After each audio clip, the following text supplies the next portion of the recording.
Yeah, good morning, good afternoon, good evening to you, wherever you're watching this video from. I woke up this morning, today is 16th of August.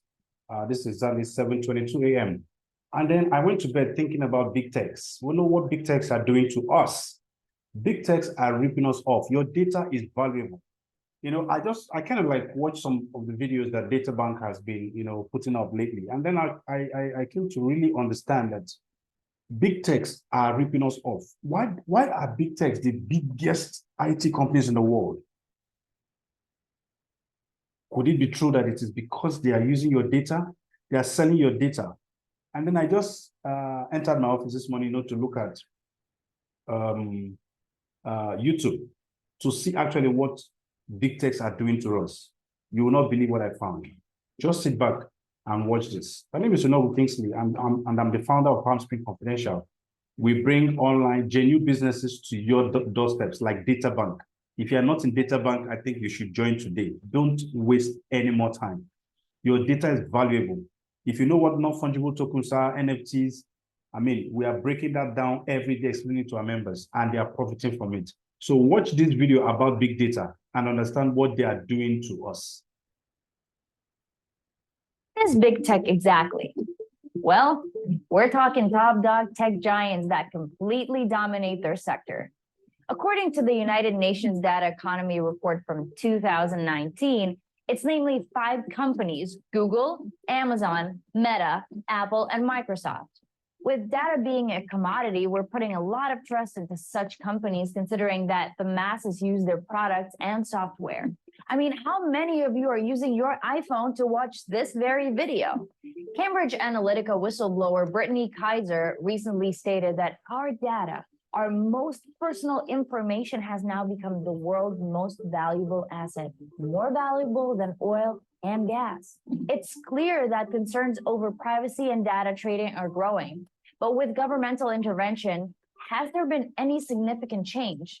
Well, other than Elon Musk making some anti-Facebook tweets, what else has happened in the revolt against big tech and the harvesting of consumer data?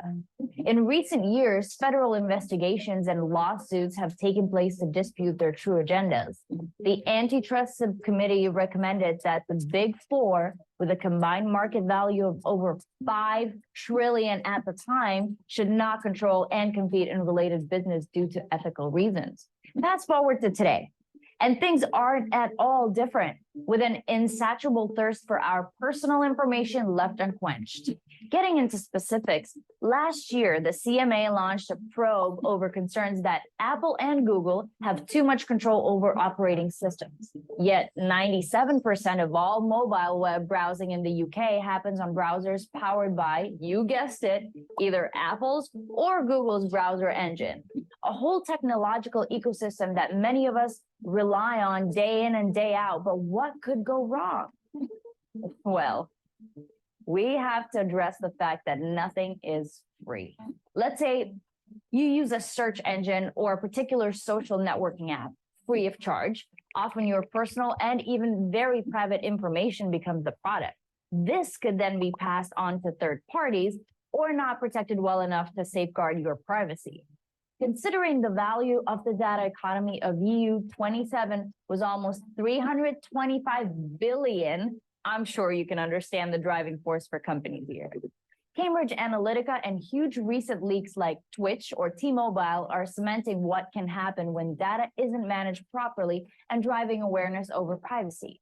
It wasn't really an overstatement when the watchdog stated Apple and Google hold all the cards, and the statistics speak for themselves, with 7 in 10 phones worldwide relying on this architecture. Couldn't they do more to safeguard the end user? Well, taking recent news into consideration, Google is now under fire again, with 10 European consumers organizations taking action against them over their invasive sign-up procedure and unlawful surveillance. The main issue lies in the transparency of Google and its lack of privacy-friendly settings. In order to take back control, users would have to manually personalize their settings, which the BEUC has stated is unclear, incomplete, and misleading information. But you might ask, is there a good side to big tech? Well, the most notable would be the recent commitment to combating misinformation, with 34 signatories promising to comply with requirements within the next 6 months. The wheels are already turning, with Meta banning Belarusian-backed hacking collective from their platform in an attempt to block misinformation. Google-owned YouTube has also removed 70,000 videos that echo the Kremlin's narrative. Apple has announced the sales of their products in Russia are paused and even introduced an anti-spyware mode that will protect users from advanced digital threats. That and Google's involvement in Roe Wade, where they have implemented a new feature that will let people auto-delete their data after visiting medical facilities. Yet, is this enough to ignore the past wrongdoings? It's safe to say, unless we step into a complete digital revolution, wearing the badge of the digital vegan like a medal, companies will always capitalize on their users, though we will need the help of governments and legal intervention to make real change. In the case of protecting your data from big tech companies, the best you can do is make sure you are limiting what you share, change your passwords regularly, and be on the lookout for social engineering attacks. What are your thoughts on tech giants? Is there anything you're doing to safeguard your personal data? Thanks for watching this Big Tech Explainer. Be sure to subscribe for regular updates on.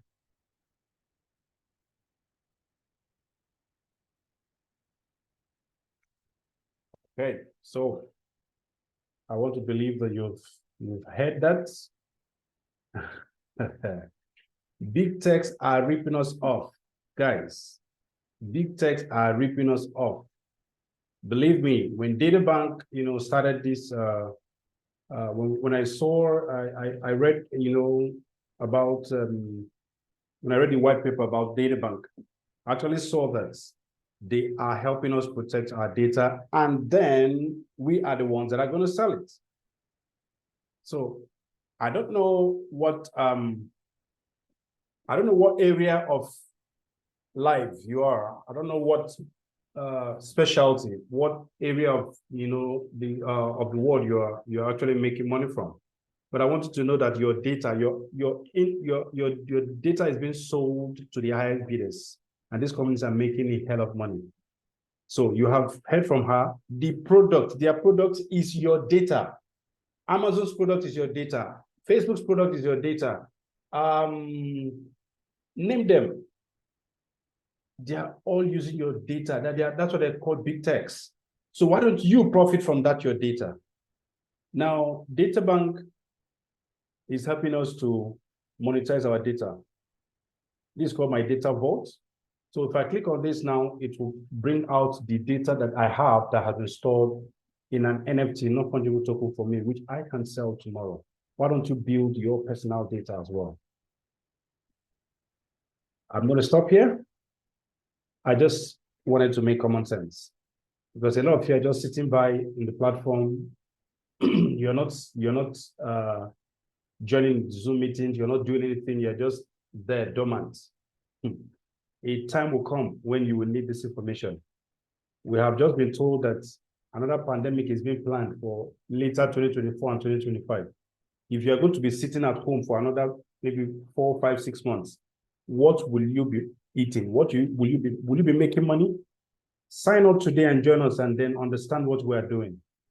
DataBank is actually creating millionaires by the day, millionaires in dollars. I'm sure as a Nigerian, you know how much dollar is today. Yesterday, dollar changed for 965 naira. How much of that are you making? Are you making money online, or are you scared? This is the time to take back the driver's seat of your life. I wish you a pleasant day. Bye for now.